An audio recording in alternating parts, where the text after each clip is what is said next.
Hello guys, magandang gabi sa inyo lahat dyan.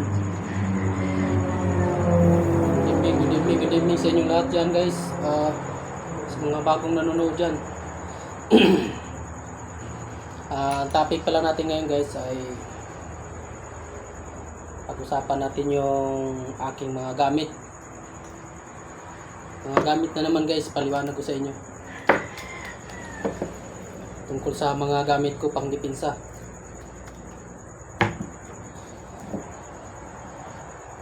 Pang depensa sa sarili.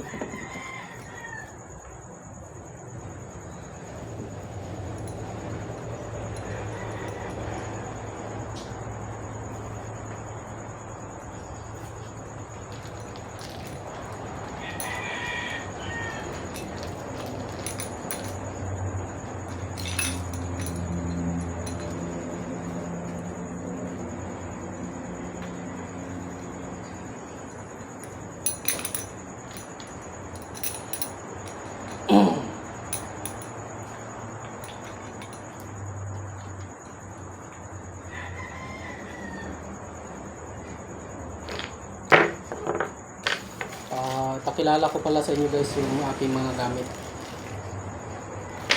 Ito po yung tapol na kahoy guys. Tapol. Kung nakikita nyo guys na yung sinuot ko guys, ito po yung tinatawag na pang mantra. Gamit ko to pang mantra guys, ito. Bodies. 54 piraso isang ano nito, 54 beads. Ito po ay gamit sa kahilingan, saka gamit ko sa paggagamot guys. Tanong una guys, ipakilala ko sa inyo yung aking gamit. Ito din naman ay sibukaw. Ito ay mabisang luna sa lahat ng sakit. Pangkalahatang sakit po ito guys. Kung meron kayong karamdaman sa katawan nyo, ito po ay mabisang gamot. Panglunas, panglinis sa dugo natin to. Tapos UTI, mabisa to sa UTI, may sakit sa puso, high blood, saka diabetes.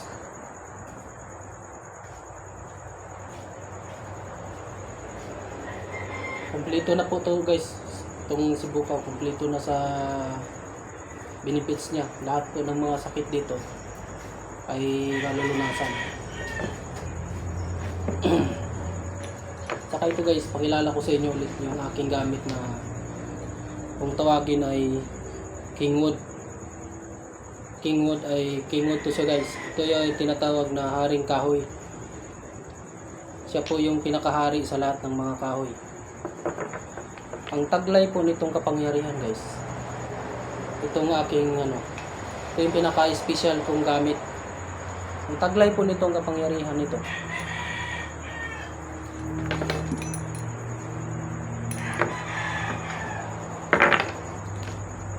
ano po ito guys, pandipinsa sa pag kinukulam ka, pandipinsa sa kulam to, protection to sa katawan mo kapag kinukulam ka.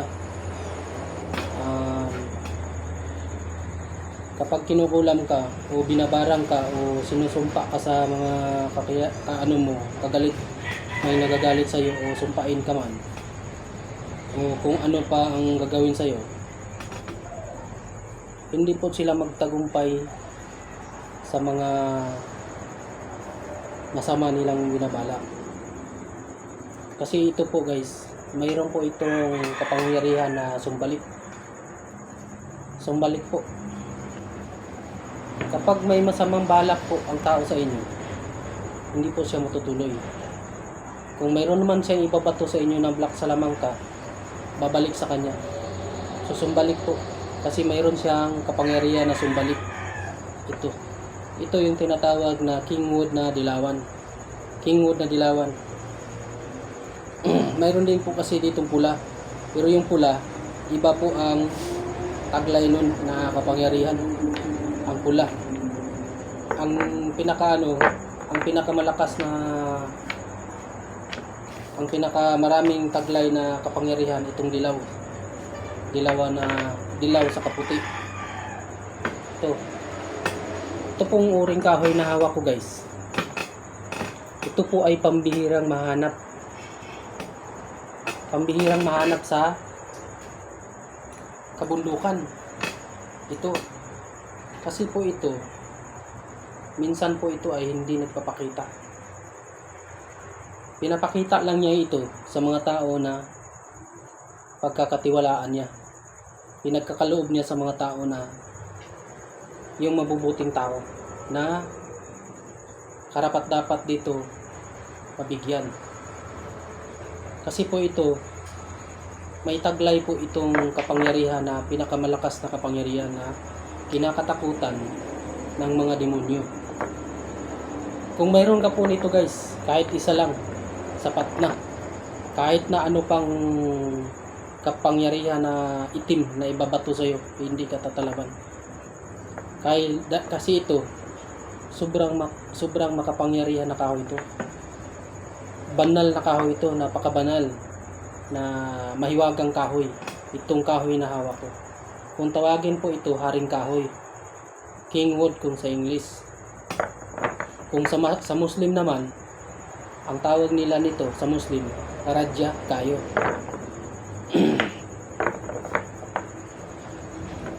Ang taglay po nito na benefits, itong aking hawak na pangdepensa para sa katawan natin, iiwas ka po nito sa disgrasya.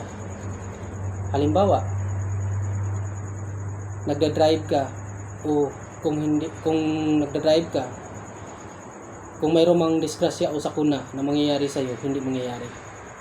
Kasi po ito, iniiwas ka nito sa disgrasya. Kasi itong kahoy na ito, guys, kung tawagin ay lampasan po, kasi tumatagos po ang ilaw nito. Tagusan po ito ang ilaw nito, guys.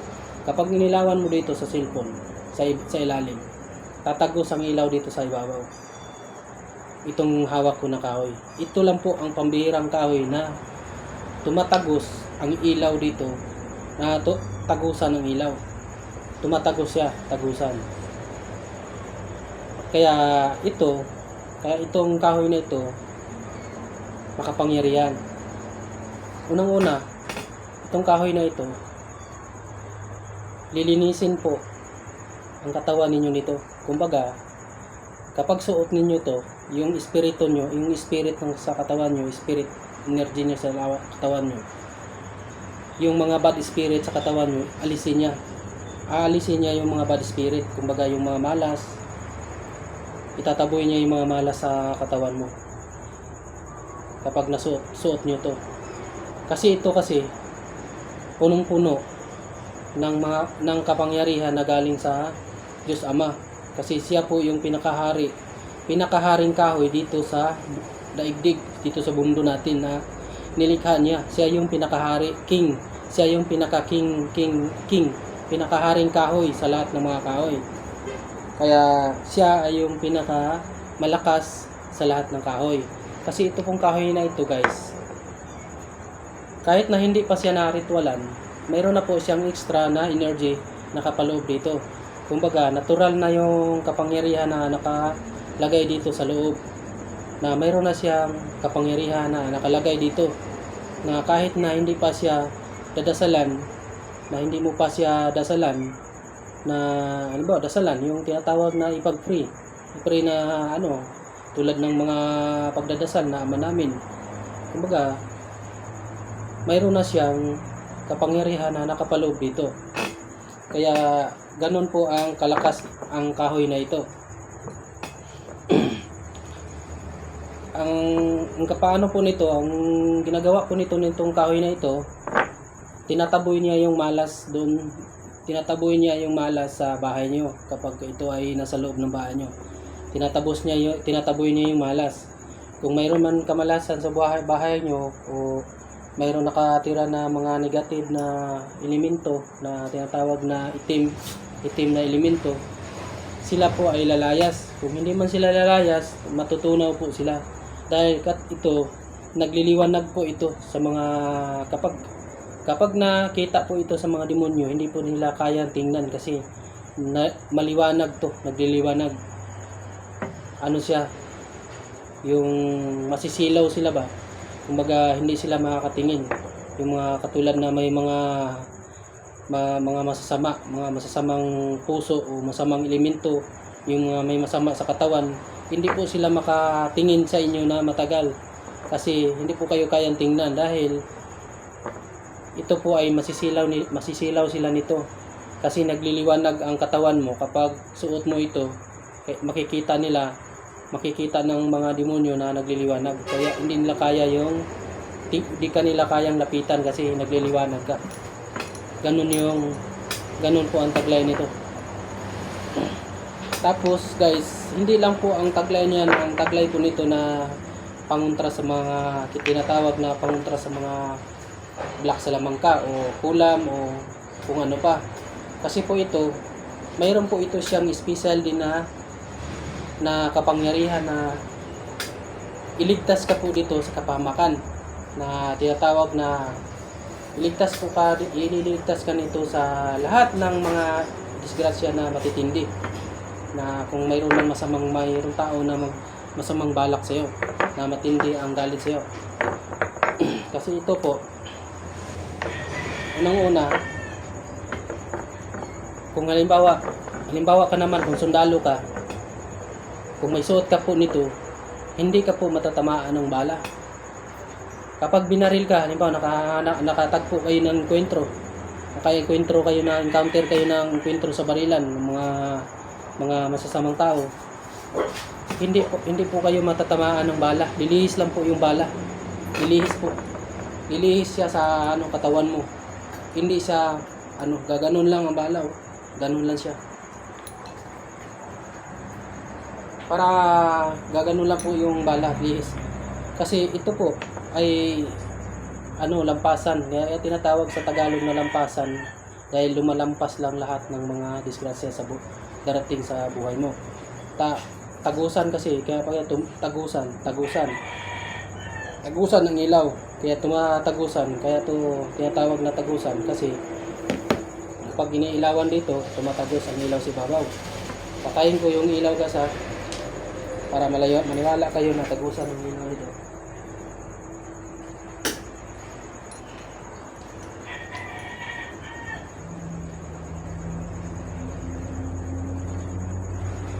Yan guys, nakita nyo po.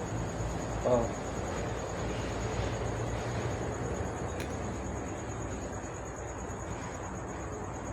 Yan.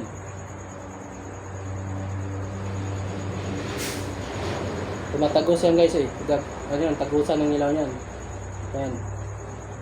Kapal yan guys. Sobrang kapal ng kahoy yan pero tumatagos. Yung iba, halos lahat yan. Yan o. Oh.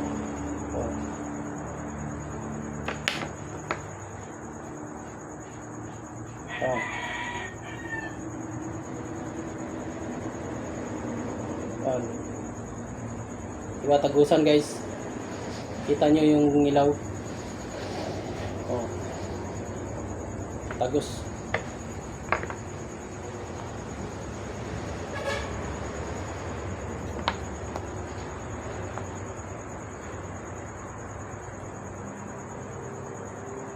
Guys, yan, oh, tagusan ng ilaw nyan. Ganun po kalakas yung kahoy na yan guys. Kaya tinatawag na lampasan. Kasi ganun siya kalakas. Tagusan ng ilaw. Bihira lang po kayo makahanap ng kahoy na tumatagos ng ilaw.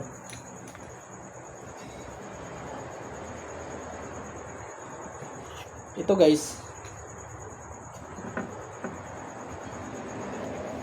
iba, pinaka-special na nito, yun ang pinaka-special na kapangyarihan na kapag binabaril kayo, hindi po tatama ang bala sa katawan nyo. lilihis po, lumilihis po yung bala kapag suot nyo po ito.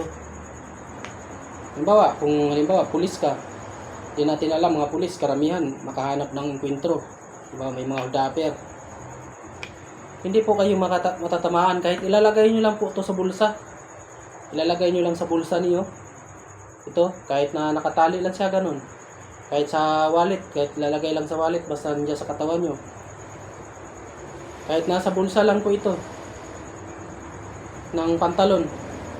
Halimbawa, nasa bulsa lang siya nakalagay. Kung mahiya po kayo na ikikwintas nyo, sa bulsa lang po siya nakalagay. Kung mayroon man kayo na belt bag na nakalagay sa katawan nyo, o sa bag lang siya, sa loob ng bag, pwede rin. Basta nakadikit sa katawan nyo. O, ganun lang siya. Pero pag na may kutsi naman kayo, may sasakyan, nakasabit lang po ito sa pwede siyang isabit o ilagay lang sa ilalim doon sa loob ng sasakyan na mayroon namang lalagyan yan sa ilalim. Pwede siya. At least nandun sa loob ng sasakyan. Ganun po siya, guys. Ganun po ang kapangyarihan nito, itong kahoy na ito. Kaya sir, yan ako sa inyo na talagang mabisa to sa mga pagdating din sa kumbatan na tinatawag na kung halimbawa sundalo ka, ligtas po yung buhay mo dito. Kasi ito, hindi po tatama talaga yung bala nito, lilihis po. Kasi lilihis po talaga ang bala nito. Kaya tawag nito sa probinsya, kasi tawag dito sa Manila, tagusan to lampasan ng ilaw nito. Dan sa probinsya naman, kung tawagin to sa Bisaya, guys, ay panipas. Panipas, hari sa mga panipas. Ito. Kaya tinatawag siya na hari sa tipas, panipas. Kasi hindi siya matatamaan ka ng bala Kaya hari siya nasa panipas Kaya tinatawag siya na hari sa panipas. Kasi pag binabaril ka, dilihis lang ng bala. Tipas ba? Kung sa Bisaya pa, tipas, tumitipas lang ganun. Kung sa Tagalog, lilihis. Lihis. Kaya pag binabato ka, kahit nababatuhin ka man ng mga black salamangka, lihis lang siya, hindi siya tatama doon sa katawan mo. Kaya pagka halimbawa naman na baril, hindi rin siya tatama, lilihis lang. Pero ito guys, may paalala to guys, kapag sinuot nyo to, gagamitin lamang sa mabuti. Kasi pag ginamit sa masama, ang kapangyarihan nito, hindi po gagana. Pero kung gagamitin sa mabuti, gagana po ang kapangyarihan nito, lalo pang malakas. Tapos kung magkaroon man kayo nito, ang papakain lang po nito araw-araw. Halimbawa kung magkaroon man kayo nito, simple lang po, dadasalan nyo lang na dasal na Ama namin. Yun lang po. Yun lang po yung dasal nito. Tapos kung may langis man kayo, diba, naglalangis kayo, kasi minsan naglalangis tayo niyog, nilangis ng niyog, maglalangis kayo ng niyog, ilubog lang nyo to sa langis. Diba, ilubog nyo sa langis, tapos patuyuin nyo. Yun lang. Kasi yun po yung niya, kumbaga yun po yung blessing niya, yung langis. Pwede naman po yung tubig. Yung tubig. O natural lang yung niyo, natural lang din yung gagawin nyo, pwede din. Tubig siya, ilubog mo sa tubig, tapos ibilad mo sa init. Kasi ganun po ang niyan. Pwede siya ilubog sa tubig. Ang naman niya, tubig sa hangin. Matuyo siya sa hangin, saka init. Doon po yung nagbibigay din kasi yung init ng energy. Ang hangin nagbibigay din na ng energy yan sa Kaya parehas lang, din yan, parehas lang. Ganun siya. Pwede rin, mas simple lang siya. Mas maganda yung langis. Langis kasi ilagay mo lang, ibabad mo lang sa langis yan. Kasi maya-maya patuyuin mo, wala na, okay na. Ay kung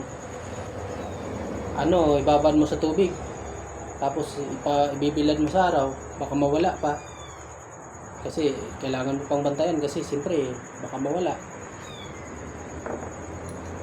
Kahit langis pwede na. Ito, binababad ko sa langis to guys Kaya medyo amoy pa langis konti. Ginaganyan ko lang. Diba, may langis, ginaganyan, pinapahiran ko lang ng langis ganun. Tapos ko. Pero kung mas maganda, ibabad mo sa langis. Kasi isang piraso lang naman Ito guys, malaking tulong to sa inyo. Kaya ako pinaulit-ulit sa inyo na paliwanag to kasi malaking tulong to sa depensa sa sarili natin. Kahoy lang po ito, simpleng kahoy lang, pero ang lakas po nito, grabe. Special po ang lakas nito. Kaya ito simple lang na kahoy. Simple lang, makita mong kahoy lang yan, simple. Simple lang siya. Pero ang kapangyarihan niyan nakakatulong sa sarili natin. Simple na matindi ang power. Mayroon ka lang ito lang nag-iisa. Kahit nag-iisa lang ito, sapat na. Wala nang pwedeng gagalaw sa iyo o pwedeng magkukulam sa iyo o magsusumpa sa iyo. Susumpain ka o ano pang sasabihin sa iyo. Wala nang pwedeng taong gumaganon sa iyo. Dahil oras kapag binato ka ng black salamangka, babalik sa kanya 'yun. Lahat ng gagawin niya, ginagawa sa iyo, babalik sa kanya. Kasi sumbalik yun. May sumbalik yun. Ito naman, yung hawak ko na kahoy. Kahoy din to. Pero ito po yung taglay na kahoy na pangkalahatan po na sakit po ang matatanggal nito. Kung may sakit po kayo natural, mayroon din po ako may tutulong sa inyo. Kung sakit po na spiritual na sakit nyo, mayroon din naman, kaya ko din kayong gagamutin kasi ako nanggagamot po ako ng mga kinukulam o kung ano pa, yung mga kinukulam o naengkanto o na ano pa dyan. Kung may sakit man kayo natural o natural na sakit nyo sa katawan nyo, ito, mayroon po akong i-share sa inyo na itong sibukaw, maganda po ito gamot sa katawan natin. Marami po itong benefits na kahit na ano pang sakit na sa katawan mo, kapag ito po ay minintin mo sa pag-inom, nilalaga lang po ito, itong kahoy na ito. Nilalaga nyo lang po ito, isang linggo na ganito kadami, palit-ulit na paglaga, okay na, mararamdaman nyo na yung katawan nyo na nag-a-approve. Nang una dito, yung kung mayroon kayong sakit na sa bato, yun po yung una-una niyang durugin. Kung mayroon man kayong sakit na insomnia, na matagal kayo makatulog, ito naman ang nyo iinumin. Basta lahat po yan, sakit sa puso, high blood, diabetes, yung matagal madatnan ng pag nirerigla, matagal datnan, kung mga babae, matagal datnan yung kabuanan nila na regla, ito maganda po ito sa kanila, inumin, laga lang po ito. Ganun lang po kasimple guys. Okay guys, kung yung mga bagong nanonood sa YouTube ko, pakipindot po yung bell button saka subscribe para po updated po kayo sa mga upload ko na videos, para po makasubaybay po kayo kung ano po ang ipapalabas ko dito. Basta guys, tuturuan ko kayo sa pagdating sa labanan spiritual, kung ano ang halimbawa kung mayroon kayong problema sa pamilya nyo, may problema sa sakit spiritual, meron po akong maitutulong sa inyo guys na may share sa inyo. Patutulungan ko kayo. Kung mayroon naman kayo na pamilya na may sakit natural, kung ano man yung sakit na yon, chat nyo lang sa akin, baka may maitulong ako o mga herbal, kasi may mga hawak din ako ng mga herbal tulad nito, herbal po ito na herbal 3, Sibukaw 3, Miracle Sibukaw 3. Ito po yung pambihira talagang panglunas, pambihirang lunas. Lahat po na sakit nito kayang lunasan. Sige guys, paki-subscribe po yung natin channel, saka paki-like at paki-pindot yung bell button para updated po kayo sa lahat ng videos na i-upload ko. Maraming salamat sa inyo guys, at yung mga tao na nag-subscribe sa akin, maraming salamat sa inyo at pagpapalain po kayo ng Panginoon. At God bless po sa inyo. Mag-ingat po kayo at ilayo po kayo sa mga sakit at ilayo kayo sa disgrasya. See you guys.